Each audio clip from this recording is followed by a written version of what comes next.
Welcome home. Yeah. When's the last time you were home? I think it's been about a year. Wow. Yeah, it's been a sec, and it's like weird because, you know, when you're doing this, you're constantly doing so much stuff that like you don't really think about like, you know, the future or the past. You're just like in the moment, right? Like, yeah. Just when you're busy with a million different things, so like getting off the flight and like being in the city again like felt good, and I was like, oh my God, like. I didn't even know I missed it. Like Have this, things you know? changed? We've got these things called Starbucks now. I don't know if you've Wow. seen them. Yeah, it's pretty amazing. Kinda, I don't know. I don't even recognize the thing. There's too many. No, I did notice. But do you jump? Do you tell your people like, listen, we're home. We're only home for a day here. Can I grab honestly, a Coney or can I grab my favorite pizza place or something? No, I've honestly trying to just been off my phone. Just the most random people that text me, like people I'm like the least friends with. Have right. Yeah. Yo, let me pick you up from the airport. I'm like, all right. So when you're driving, because I know you had to take 275 to get here. When you're driving on 275, did you want to get off on Ford Road and go visit family? I did, and it was weird because you drive right by Canton and you can see like the Lifetime and all that stuff. And I was just like, oh man, like it's really nostalgic just seeing everything, you know, especially after these last couple months that have just been so crazy. It feels good to kind of just like, you know, see the starting point and, you know, your original stomping ground. So before you moved out to Santa Monica High School and like chased the dream. Yeah, explain that. Well, let's explain that whole story, I was right? at PSEP. So PSEP, for people who don't know, Plymouth Canton Educational Park, you know, Salem. Now, we got an email or a text from like the hottest teacher who apparently was your teacher. Do you recognize this woman? You know what? I don't know. Yeah. Wait. That's Miss Jessica Markstrom. Miss Jessica. Mrs. Markstrom. Oh, Mrs. Markstrom. Her name is Jessica Markstrom.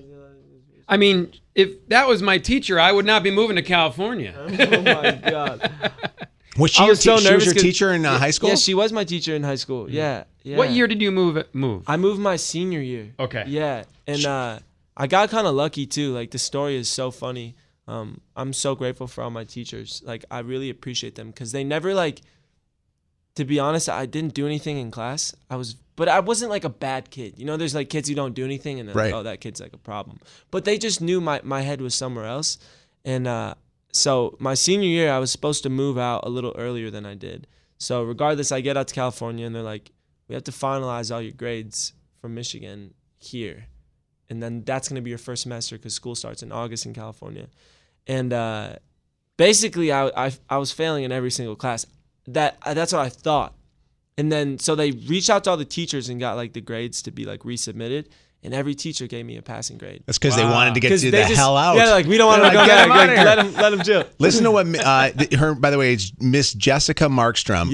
Her married name now is Vanstrom. She just actually had a baby. I remember. Yeah, she taught math, I think. She says Andrew was quite the handful in class. He had a lot of energy. He was very social. He was also a thinker. He approached problems in ways that I never considered before, especially as an educator.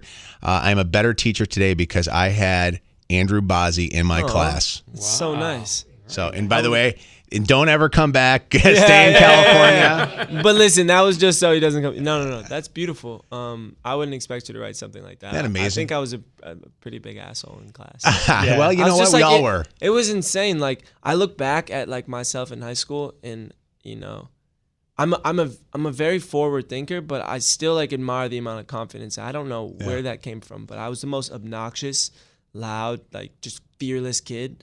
But I think it's beautiful, and I credit like that character that was in me for like my success, because you have to be crazy to do this. You have to believe it's possible. You know what I mean? And like even when it isn't, it's all about just thinking it is. So Bazzi in studio with us right now. His song "Mine" is huge. I mean, it's mega, and I'm so excited for you because you did it in a way that you wasn't like all of a sudden as like it fell into your lap. You had to go out and you had to do it social, and people started recognizing you, and then the label started recognizing you, right? Because they saw how many people were listening to your music and following you. Yeah.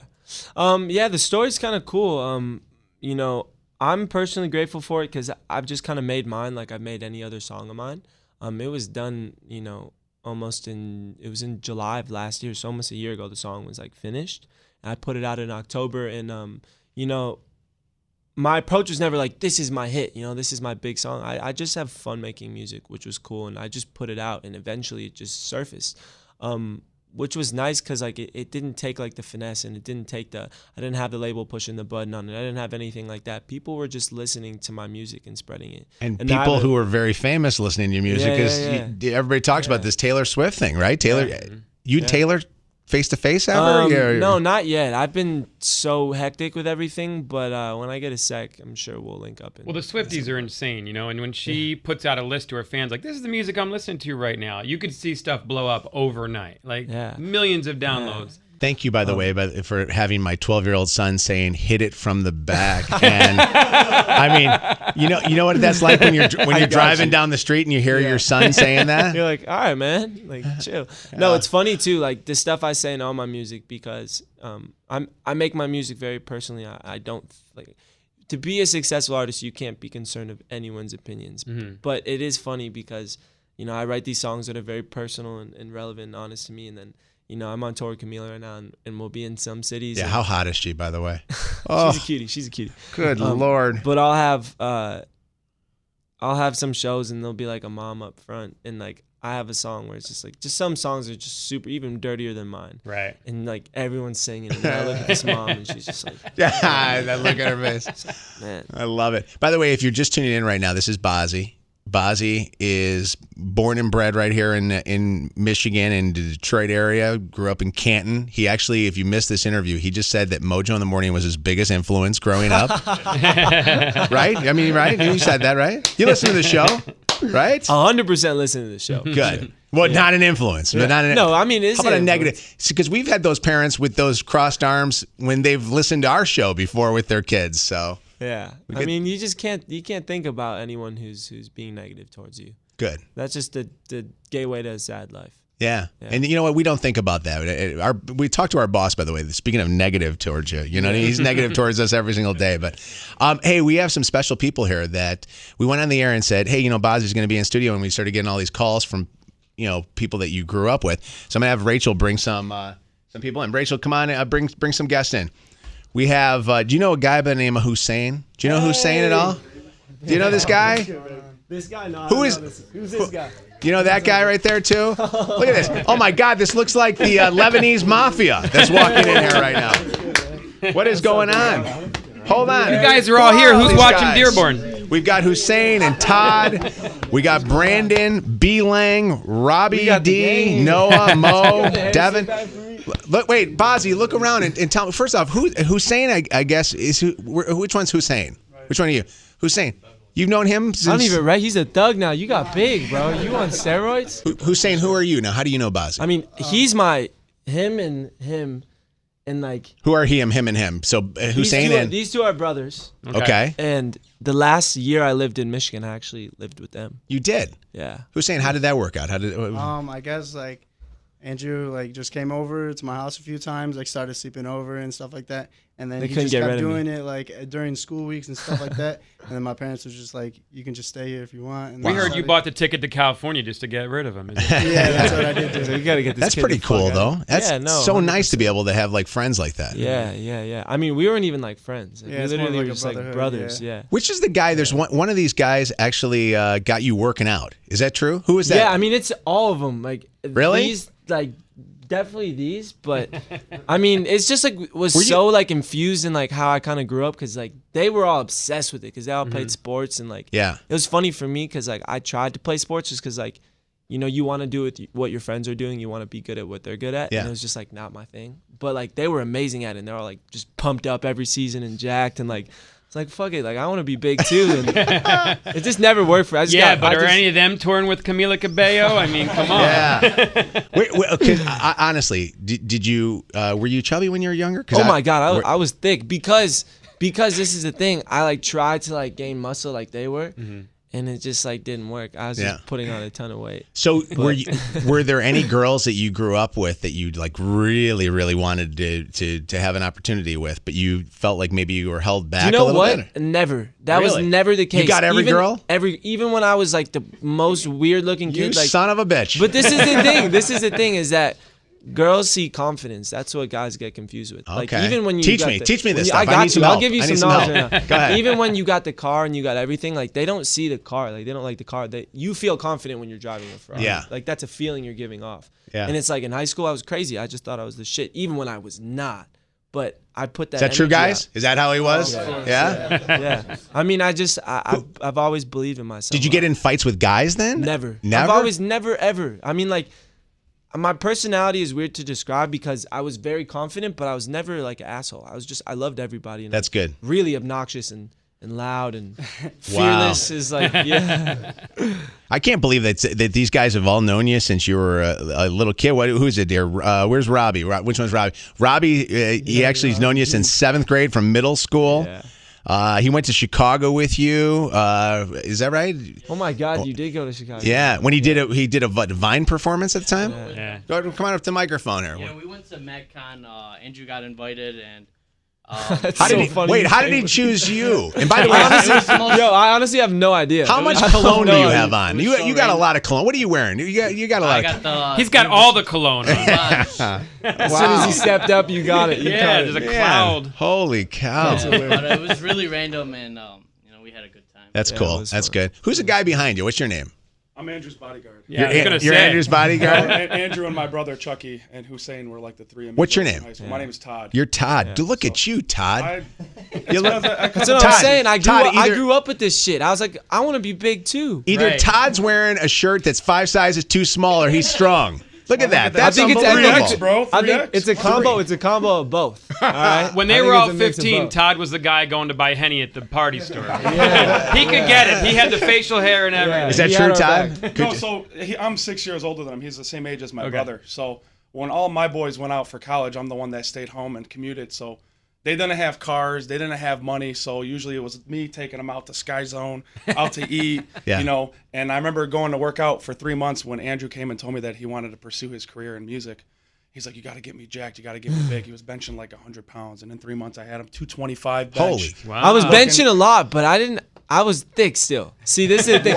It worked for him. He has the muscle. So what did for you me. do to cut the weight? I mean, well, that was easy. I just moved to California, and it's like really easy to be in shape there because it's so health conscious. Like you go and eat a burger, and it's grass fed, and the bun has like 50. It's like everything is just like it's set up for people to be healthy, and the weather's always beautiful. And I was just running and just. I'm staying skinny by active. Michigan standards. That's why I Yeah. stay here. I got to Yeah. You go somewhere else, man. It's hectic. That's great. So Bazzi with us this morning. Did you not know any good-looking girls? When I said to Rachel, I go, "Oh, we got a bunch of friends coming." I'm thinking there's some hot girls coming in studio. We got a sausage Gang fest of in guys, the come studio on, here. man. You know how I rock. It's gang only. Could you do us a favor? Could you play? Will you perform for us? No. I'm playing. Come on, guys. Guys, don't you want to hear him? Don't you want to hear him more? This is Bazzi. This is Andrew Bazzi from Canton, Michigan. He goes by Bazzi now. He's got a song that is a #1 song in the country, and it's called Mine. Bam. I've been smoking a lot of backwoods this tour, so.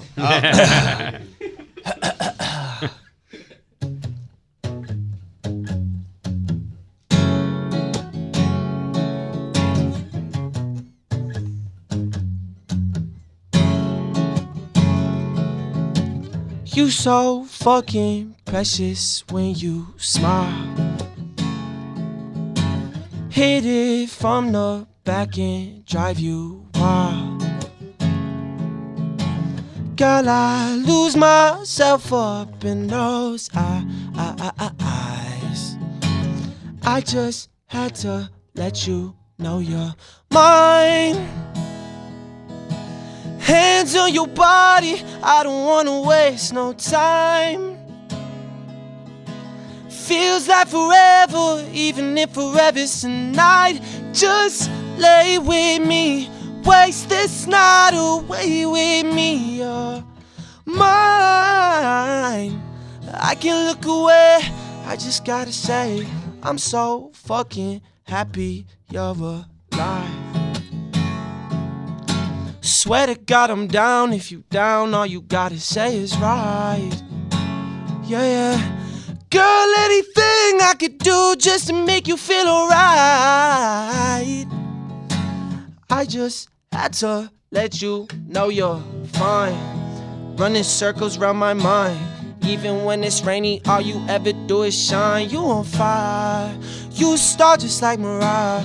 Man, this feel incredible, I'll turn you to a bride. Oh, hands on your body, I don't wanna waste no time. Feels like forever, even if forever's tonight. Just lay with me, waste this night away with me. You're mine, I can look away, I just gotta say. Wow. Wow. Give it up, guys. That's right. That's Bazzi.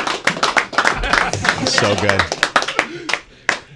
You know what is amazing is that when I heard that song for the very first time, I wanted like 5 more minutes of that song. It goes by so fast. Obviously, it's what, a 2-minute song or something like that. 2 minute, 15 seconds. But I think that's the beauty of that song. Yeah. Sometimes I hear some songs and I'm like, man, okay, they could have ended this thing a while ago. Plus, it gives me the opportunity to be able to play a song and still talk as much as we talk on our radio show.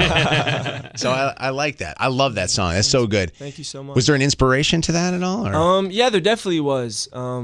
I think I just wanted to make a happy song. I just think there's just so much like bullshit out right now, and I think it's like this facade of just like, I mean, like rap music is mainstream music now, and every rapper talks about just being rich and, you know, having ice, and these are things that like, you know, people just don't relate to. And it's like, I feel like when that's the music you listen to all the time, your soul becomes kind of dry because you're not being fed something you believe or something that you can connect to. And that's what music's for. It's to connect and to feel something. So I wanted to make a song that was just, you know, good. Just something that like had a good energy behind it, and that when you listened to it, you just felt a little happier and you almost felt like I was talking to you in a sense. And I feel like it did that. So. Although when you say hit it from the back, and you're not talking to me. I'm not talking to you there, bro. Not you. I'm telling you. Right there, just close it. Just plug that shit up right there. I'm telling you, my wife Chelsea really appreciates that with our 12-year-old son Luke, but that's all right. No, I love it. And I love, by the way, we got a chance to listen to all your songs, and man, just loaded with hits. So thank you, man. So growing up here, when you were playing in the backyard, you were entertaining neighbors and getting your start because you were playing guitar from 4. What were the songs you were playing? Like, man, it was always like, I'd say like Led Zeppelin, like Stairway to Heaven, and, you know, Sweet Child of Mine, Guns N' Roses. I was raised on a lot of really good rock music, which I'm definitely influenced by in the sense of, you know, how they revolutionized music in their time. Is kind of what I'm doing with pop music right now, because no one is like listening to pop music. Like, these guys aren't putting on the newest, you know, pop hit. They want to listen to like, you know, Full Project or the new J. Cole project. And I think I'm taking pop music and making it, you know, in that category where it's like you can listen to my project left to right, and you're not just in it for the one song, but you want to hear my message and, you know, what I'm approaching. Yeah, there was somebody was talking the other day on our show about putting together, you know, their tapes for their girls. Like the guy called up and said, "Yeah, I'm putting together like this tape of nothing but songs, so me and my girl can sit there and listen to it." And I asked him what songs were on there, and it was your song as like the very first song that was on there, mine, and then every other song that was on the thing. I was like, "Dude, those are bad songs for you to like." That song is a great song to. Yeah. Can I say this song? That's a great song to have, shop, you know, to shop online. Bro, you're gonna get me in trouble in this. I gotta get out of here. I know. I had to like kind of like watch, you know, but seriously, like, tell me that you don't want to like have sex with listening to that song, right, guys? How about you? Huh? Yeah. Come on, Todd. Todd, you have had sex twice with him? No, wait a minute. You can't when it's your friend. Yeah, but you're gonna. But like you're gonna be with her, but you're gonna be thinking about your old buddy Andrew. Which one are you? What's your name? What's your name? Beeline. Come on over, Beeline. Did the way that you got that girl to have sex with you? Did you tell her that you're friends with Bazzi? I was like, Bazzi's my boy. No, I'm just playing. No, it was just, you know, like whatever. We were at a bar and we went back to my place. I was like, what better song to turn this girl on to than Bazzi Mine? So I turned it on. Oh my God. One thing led to another. I'm not going to go any farther in what details what happened. And the best is, it's a 2-minute song, so you don't have to go very long. Hey, listen, I was done like that. I'm telling you, seriously. Oh no, I'm being serious. I didn't even last through the whole song. If it was an Ed Sheeran song, we'd never be able to live that down, right? Bazzi, I cannot thank you enough for coming in. Yeah, man. Thank you for having me. I'm so happy to get a chance to meet you. Welcome back home. To me, you know what? I'm going to do this analogy. I remember going back to school, for St. Michael's, where I went to school, and walking into school, and the lockers seemed small, and the class seemed small, and everything. And I remember going, wow, this is kind of cool. I went to school here. That's what I kind of feel that you are doing right now by coming back to Detroit to play in your hometown. Yeah, 100%. Do we look small?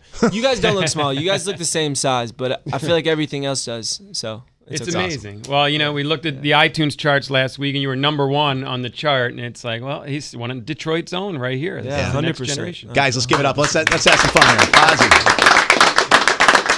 Congratulations to you. Thanks, man. Thank you. Please come back. Don't pull a Rihanna. You one and done. She comes in one time and then she never comes back. I got you. I'll be back. All right, great. I'll be back.